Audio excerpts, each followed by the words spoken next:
Welcome to Politics for Patriots. Here's your host, the eviscerator of progressive nonsense, the executioner of imbecility, and the grim reaper of BS, Eddie Zipper. Welcome to episode number 60. Hold on. I'm gonna get me a beer.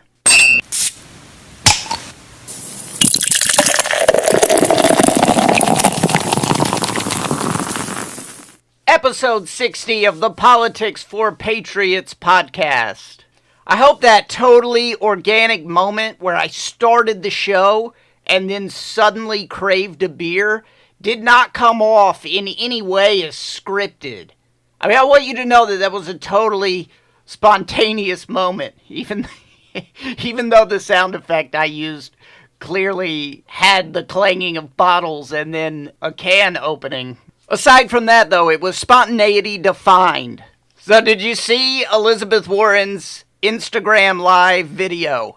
I'm going to play a short clip of it for you in case you did not hear it. Man, this thing is a disaster. This whole campaign is going to be a disaster. Hold on a sec. I'm going to get me a beer. There's nothing about that 2 seconds that isn't amazing. She rattles around in her fridge and gets the beer out, and then when she tries to open it, it looks like she's never opened a beer in her life. It looks like she has no idea how to take the cap off of it. I mean, why did she turn her hand upside down? She thinks she's gonna pull a cork out of the beer bottle. I don't think there's a cork in your Michelob Ultra. So everyone everywhere is laughing at this video because it is so completely phony. Warning to politicians, you cannot script spontaneity. Okay, scripted spontaneity is oxymoronic for a reason. I think we need no ghost come from the grave to tell us that. Scripted spontaneity is not a thing. It doesn't exist. So please don't try it. This whole campaign is going to be a total disaster. Alright, people can hate on Trump as much as they want, but nobody, anywhere, I don't care how much you hate Trump, I don't care how severe your TDS is, nobody can deny that Trump is a social media genius.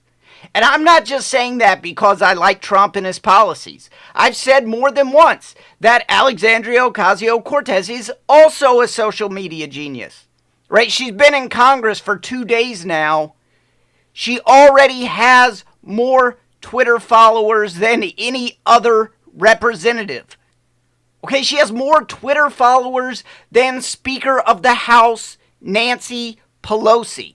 I have an awesome, smart bunch of conservatives that listen to me and follow me on Twitter, and some of them get mad when I say this about Alexandria Ocasio-Cortez, but she's not a genius on policy issues by any stretch, so please don't think that's what I mean. But she's a genius on social media, and she has the Twitter followers to prove it. Okay, and she's just following the Donald Trump template. Okay, he changed the paradigm. Alexandria Ocasio-Cortez is just smart enough to work within the paradigm that Trump created. But Ocasio-Cortez is not the point here. It's Donald Trump that Elizabeth Warren is trying to compete with. I mean, we're talking about the 2020 presidential race here. That's what this video is about. That's what everything Elizabeth Warren posts for the next 2 years is going to be about. Okay, Trump is real and he is spontaneous on social media, and that's why everyone is fascinated and interested in him. Even the people who hate him are maniacally interested in what he's saying and what he's doing on social media all the time. That's part of the new electoral paradigm. Okay? The social media megaphone that you're shouting into is not just a megaphone made up of your supporters. It is also a megaphone made up of all the people who hate you. Or at least hate what you're saying. I don't want to say hate you because hopefully people don't mix policy ideas up with the personal and, hate the actual person. Just hate their ideas, hate their policy, hate the things they say. You don't have to hate them. Be all that as it may, Trump is real and spontaneous on social media, and that is why everyone is fascinated and interested, and everyone is retweeting him, and everyone together is being the megaphone for what he says, whether they're repeating it and then saying, and that's horrible, or they're repeating it and saying, that's fantastic. Okay, Trump changed how electoral politics work. He changed the paradigm. And I don't like to toot my own horn, but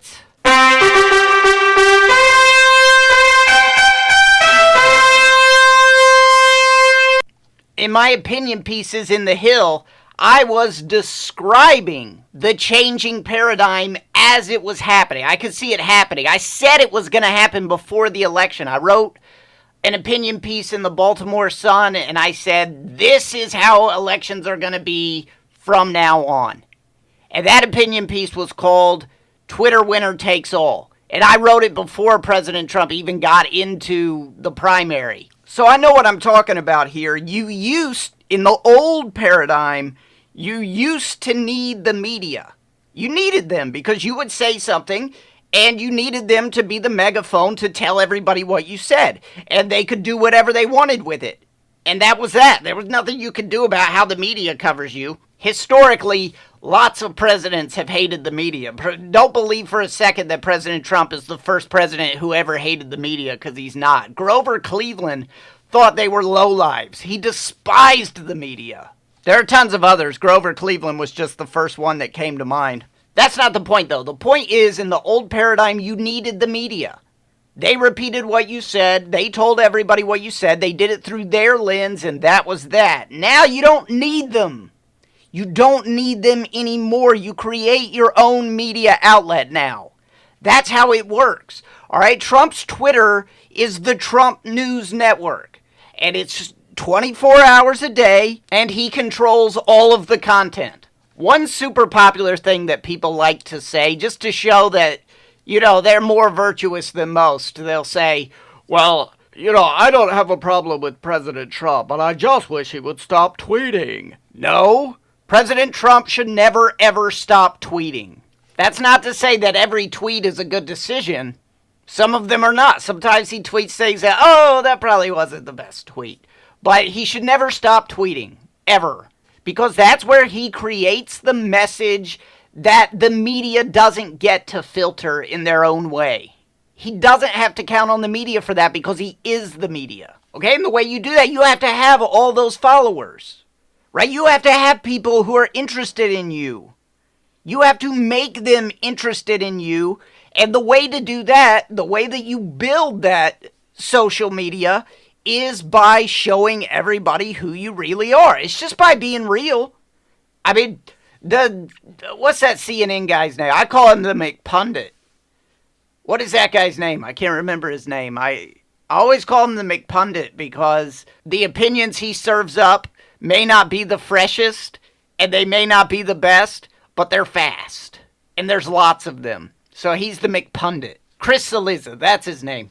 And he's on New Day all the time. So if you ever watch CNN in the morning, you'll see this guy. And his go-to take, I guess if he can't think of anything that day and he's just being lazy, his go-to take is, President Trump is a reality TV star. He talks about it all the time. Reality. You know what? Yeah, President Trump is a reality TV star, and that's why he knows how to portray himself in a realistic way instead of being a bottled up, scripted little puppet show manipulator like most politicians are. Okay, so that's what President Trump does. He knows how to make people interested in him. That's why he's president right now. Obviously, Elizabeth Warren wants to replicate Donald Trump's success and compete with Donald Trump. So she's going to be herself on social media and show people who she really is. The problem she has is that she's going to script who she really is and pretend to be relatable when she's probably really not. Okay, it's going to be scripted spontaneity from here to the election. And you know what this Elizabeth Warren beer moment was? I have the perfect comparison. It was exactly like that Simpsons episode with the Kennedy-Nixon debates, and John F. Kennedy stops in the middle of the debate to say, I'd just like to take this opportunity to express my fondness for Duff beer. And the crowd cheers, yeah. And then Nixon tries to replicate it. Yes, I'd also like to express my fondness for that particular brand of beer. And everyone boos, boo. And Homer is watching on TV and he says, that man never drank a Duff in his life. All right, Trump is the Kennedy and Warren is the Nixon. Hold on, I'm going to find that clip so that I can play it on the show. Here we go. I would like to take this opportunity to express my fondness for Duff beer. I'd also like to express my fondness for that particular beer. The man never drank a Duff in his life. I love it. That is so totally the perfect comparison. That's how the whole country felt about Elizabeth Warren's Instagram video. The whole country was Homer Simpson going, that woman never drank a Duff in her life. And don't get me wrong here. My argument is not that Elizabeth Warren doesn't really drink beer. I don't know if she does or not. I don't care if I don't care what she drinks. I mean, I assumed she drank firewater, but beer maybe. Who knows? My point is that nobody believes that she spontaneously wanted a beer right when she started making the video. It just came off as completely and utterly scripted. I, too, would like to express my fondness for that particular brand of beer. You are not going to replicate what Trump accomplished in 2016 with scripted spontaneity or pretending to be relatable. This is old hackneyed politics. I remember in 2015, right after the GOP primary began, my wife and I were watching this governor of Wisconsin, Scott Walker. We were watching the Scott Walker speech, and he had his tie loosened and his sleeves rolled up, and we both just started laughing. Oh, wow, he's just like us. He works so hard that he doesn't care about looking perfect at the end of the day when he's making the most important, most visible speech of his career thus far. Nobody believes that. We're really smart people. We know that you got together with all your strategists and discussed whether your suit should be perfect or whether you should roll up your sleeves. Okay, we've been to the puppet show. We have seen the strings. Long ago, this fooled people. Now we're so used to it. We know exactly what went into every decision. We know how it works. We also know that it's designed to fool us into thinking something. And we also know that when you are trying to fool someone and they're not fooled, you look like a fool. I think that's like the transverse property or something. We don't see that and go, wow, oh, that person's just like me. He works so hard that he doesn't care. We don't do that. That doesn't fool anyone. All it does is show how dumb you think we are. All it does is show your contempt for middle America. I mean, why don't you just put on some overalls and a straw hat and chew a hayseed while you make your speech? That's what we all look like in middle America. That's all. We're all on tractors out here. We have a tractor each. You should get a great big campaign tractor and just drive it from town to town in Iowa while you run for president. Then we can all see that you are just like us on your tractor. I mean, the truth is, they are mistaking what relatability even is. Right? Relatability isn't, oh, I look just like you. Oh, I sound just like you. Oh, my life is just like... That's not what relatability is. Okay? Actual relatability is actually really easy. You don't have to change yourself at all. All you have to do is be genuine. That's all it takes to be relatable. I mean, just don't be a great big phony. That's the way to make sure that nobody likes you. You're a big fat phony! Relatability doesn't mean you talk like us, or you look like us, or you drink the same beverages that we do. Okay, Trump didn't pretend to be living in a middle-class house in a middle-class neighborhood. That would be absurd. But you know what? When Romney ran in 2012, he was pretending not to be rich because he wanted to be relatable. I remember, and this is just one thing, I'm sure there were a million, but I remember seeing this weird video. I think it was before one of the debates. It was like the Elizabeth Warren beer video where they were talking about how Mitt Romney, I swear this is a real thing. He taped up a piece of aluminum foil to block light from a light bulb that was too big for the place that it was plugged in. So he had taped up a piece of aluminum foil to block the excess light coming from that light bulb. And allegedly, the reason that he taped up the piece of aluminum foil instead of buying a new light bulb that is actually the right size, allegedly he was too frugal to buy a proper sized bulb. And I'm supposed to relate to that because as a middle American, I can't afford to buy a new light bulb, so I would do something like that. Just put up a piece of aluminum foil and save $3. But you know what? I don't relate to that for a couple of reasons. Reason number one, because I'm not stupid enough to think that a multimillionaire can't shell out $3 for a light bulb. So because of that, I think that it's fake. And that he's lying to me, and he is insulting my intelligence. Number two, because if he really is a multimillionaire who won't shell out $3 for a proper light bulb, then he's not like me, he's some kind of an idiot. If you're a millionaire who won't shell out $3, you're not just like the person who won't shell out $3 because $3 is important. You're nothing like that person. You're in Scrooge McDuck territory. You're a penny-pinching old miser if you won't replace your light bulb for $3 when you're a millionaire. And that's the normal thought process of us normal folk. We see right through the garbage.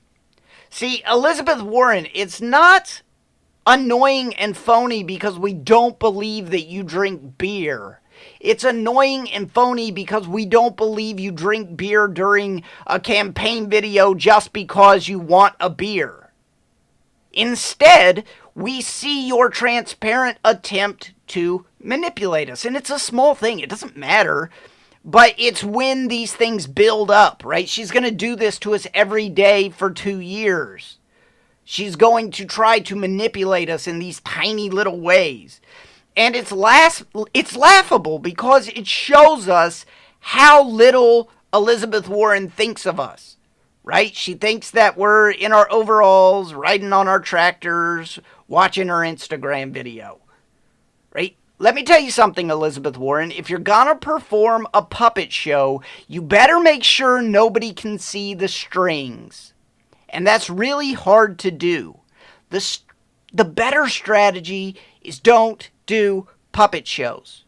If there are no strings, nobody can see them. And if they say they see them, then they are lying. Just be who you really are. Reality is not that hard a concept for anyone, it seems, except the politicians. On an important note, I want to tell you about the brilliant thing that President Trump is doing right now. This caused a stir a couple days ago. He tweeted out a meme from Daily Wire. That's Ben Shapiro's conservative news outlet. And this meme was an Elizabeth Warren bumper sticker. But instead of Warren 2020, it said Warren won 2020th. Which is, of course, an allusion to the big lie she told about being Native American. She took a DNA test. It found that she might be one 1024th Native American, which is, that's none at all. You're not Native American at all if you're 1024th. I mean, after she drank that beer, she was more beer than she was Native American. After she took one sip of that beer, she became more beer than she is Native American. But she took this DNA test, 1024th. I'd be shocked if there's a single person in this entire country who isn't at least 1024th Native American. Trump tweeted out the bumper sticker, the meme. And all the conservative media types laughed and shared it. And all the pearl-clutching, outraged liberal media types shared it and denounced it. Okay, half of everybody defended Trump tweeting it. Half of everybody denounced Trump for tweeting it. Why did he do it? Mark my words on this. President Trump wants Elizabeth Warren to be the nominee. That's the person that he knows he can beat. So right now, she's the only major contender who is announced. And because of that, he's capitalizing on the opportunity to raise awareness of her campaign and her candidacy. He wants to trick the media into framing the race as Trump versus Warren. And they're falling right into it like he knew they would. This is where Donald Trump is a genius. He's tricking them into saying, either, oh yeah, President Trump did this brilliant trolling of Elizabeth Warren on Twitter, or, oh, racist Trump did this mean bullying on Twitter. Either way, you're having the media, even the media that you don't like, you are manipulating them into framing the campaign as Trump versus Warren. Now, did this tweet by itself accomplish that? No, that's not what I'm saying. Okay? These things happen in aggregate. So one tweet doesn't cause that, but if he does this constantly, over time it accomplishes that. Okay? Did this tweet do it? No, not by itself. But 100 tweets covered in 10,000 articles, that'll do it. Right? Does one dumb beer video doom Elizabeth Warren? No. But a constant barrage of scripted spontaneity and manipulation that she thinks resembles relatability, that's going to do it. And that's what President Trump wants. So why does he want her to be the nominee? The reason is because she is inauthentic and everyone sees it. Right? The whole thing I've been talking about throughout this entire episode, she's scripted. She's phony. You're a big fat phony!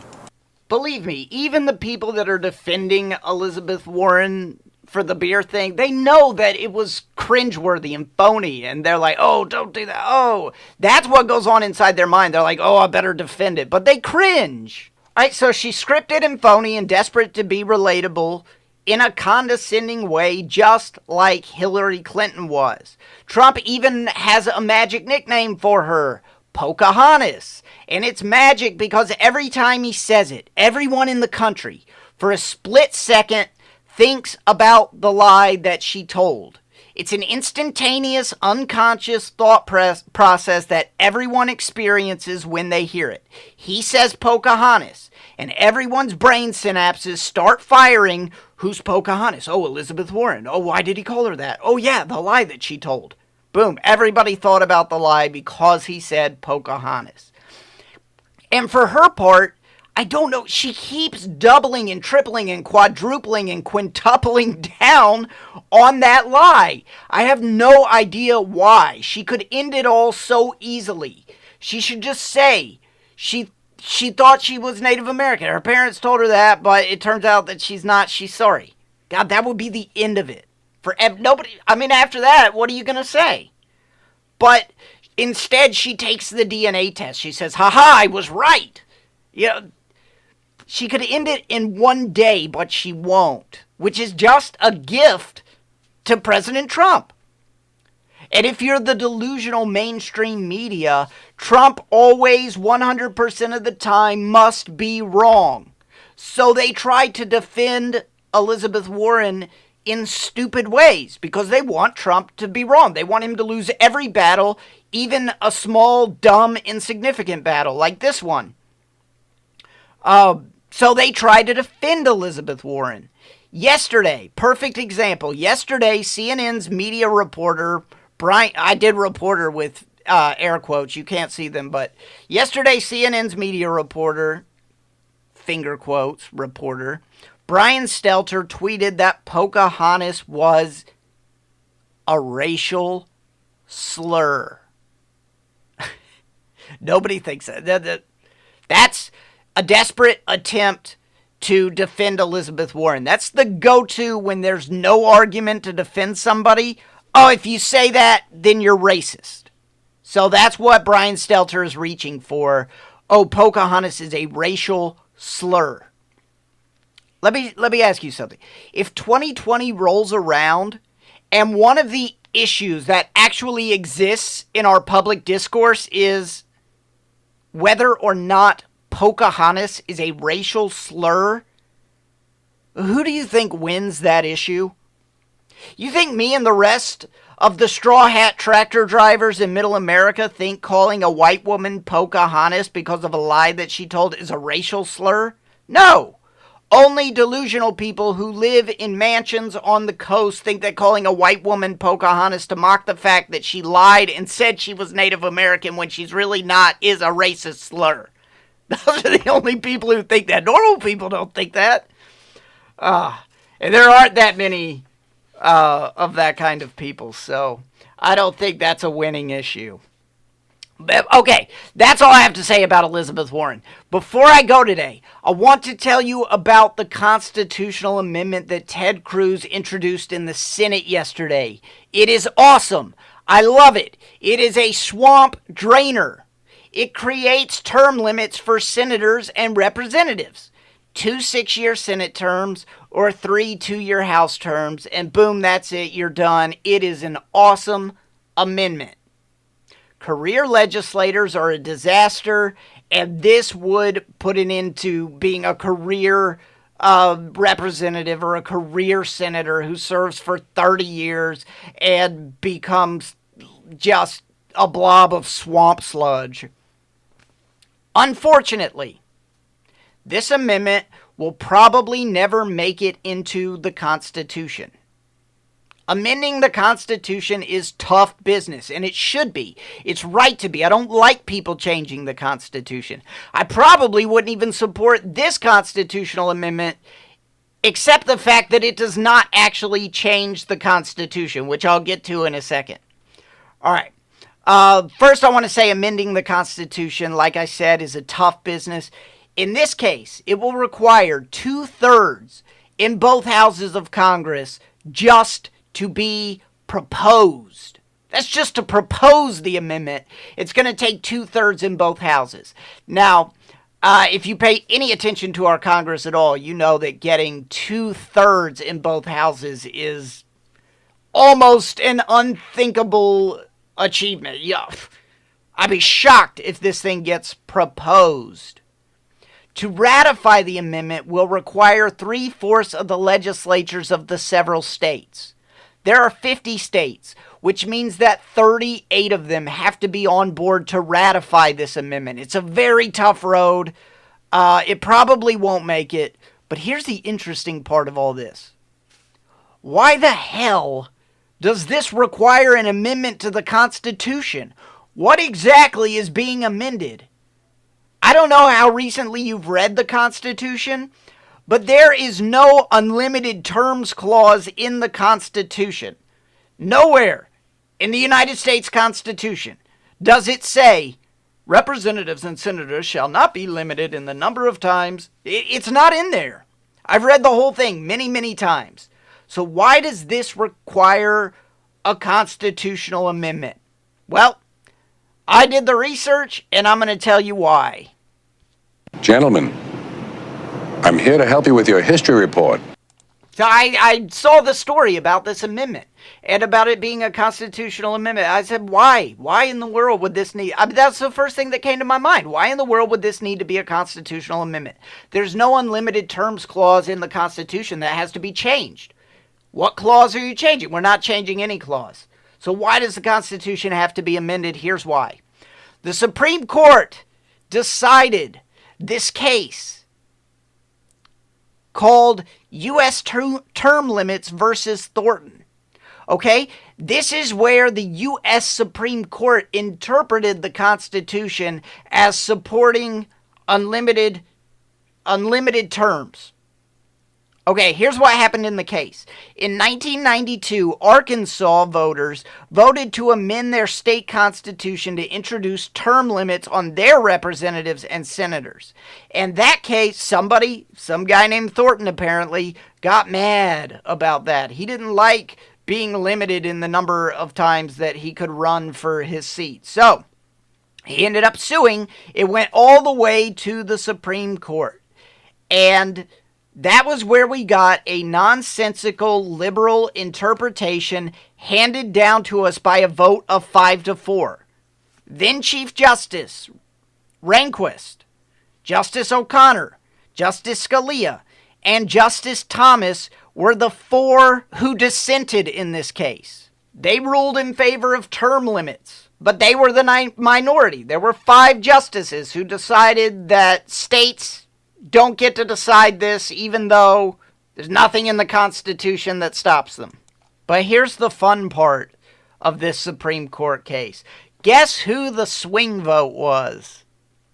Right? It could have been 5-4 the other way, but there was a swing voter, and guess who it was? Well, it was Mr. Swing Vote himself, Justice Anthony Kennedy.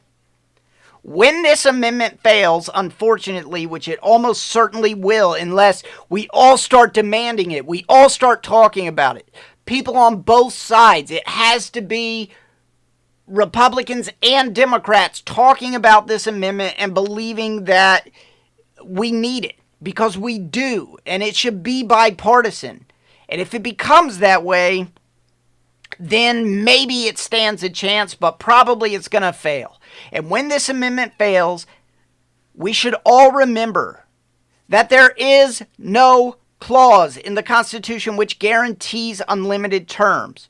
Or as Justice Thomas much more eloquently put it in his dissent, nothing in the Constitution deprives the people of each state of the power to prescribe eligibility requirements for the candidates who seek to represent them in Congress. The Constitution is simply silent on this issue. And where the Constitution is silent, it raises no bar to action by the states or the people. And this isn't Justice Thomas anymore. This is me now. Let us not forget what Justice Thomas is referring to in that last sentence. Let us not forget that the 10th Amendment describes exactly what should happen when the Constitution is silent, as it is on this case. I'm going to read the 10th Amendment. And if this is the first time you've ever heard it, please never forget it. Somehow, this became the forgotten amendment of the Bill of Rights. It's even more trampled upon by government than the Second Amendment. Why? Because people know their Second Amendment right. And we have the NRA and thousands of people out there defending it. But not the 10th Amendment. Here's what the long-forgotten, oft-trampled 10th Amendment says.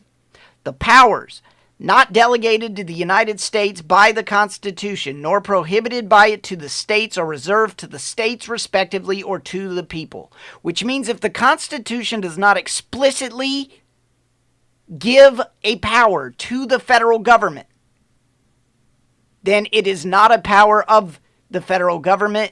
It goes to the states or to the people respectively. All right, that's it for today. Thank you so much for listening. Please subscribe to the show on iTunes. Listen to old episodes on my website, www.eddiezipperer.com. That's www.eddiezipperer.com. Have a great day. I'm out of here. The man never drank a Duff in his life. You just listened to Politics for Patriots with Eddie Zipper. Email the show at patriots@eddiezipper.com and please subscribe.